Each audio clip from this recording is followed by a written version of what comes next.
Yesus Tuhan. Terus yang disebut Allah Bapa itu gimana sih? Shalom, Tuhan Yesus memberkati buat kakak Vivin Santi yang sudah bertanya di dalam akun kesaksian rohani saya yang sebelumnya.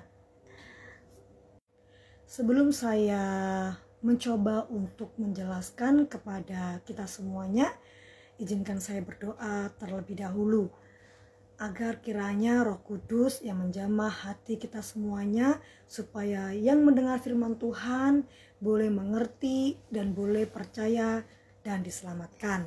Dalam nama Yesus, amin.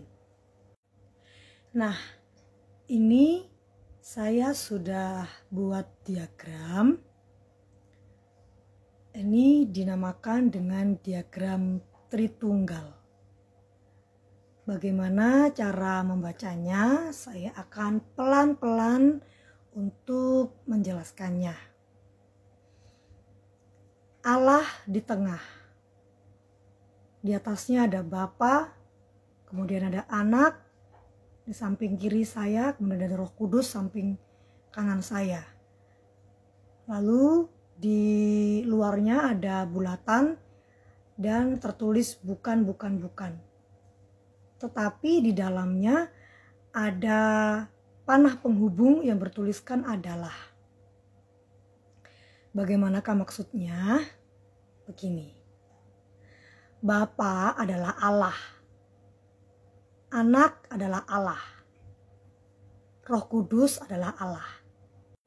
Jadi bukan dibalik ya.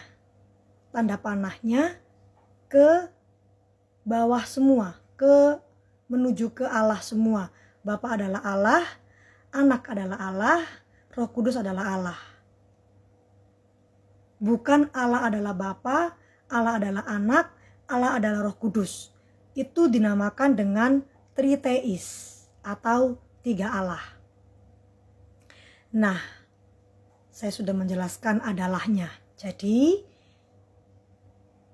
Bapa, Anak, dan Roh Kudus, mereka adalah satu Allah dalam tiga pribadi. Kemudian apa yang dimaksud dengan kata bukan? Sudah saya jelaskan bahwa satu Allah dengan tiga pribadi. Pribadi Bapa, pribadi Anak, dan pribadi Roh Kudus. Pribadi Bapa tentu bukanlah pribadi Anak, begitu pula dengan sebaliknya. Pribadi Bapa juga bukan pribadi Roh Kudus, begitu pula dengan sebaliknya.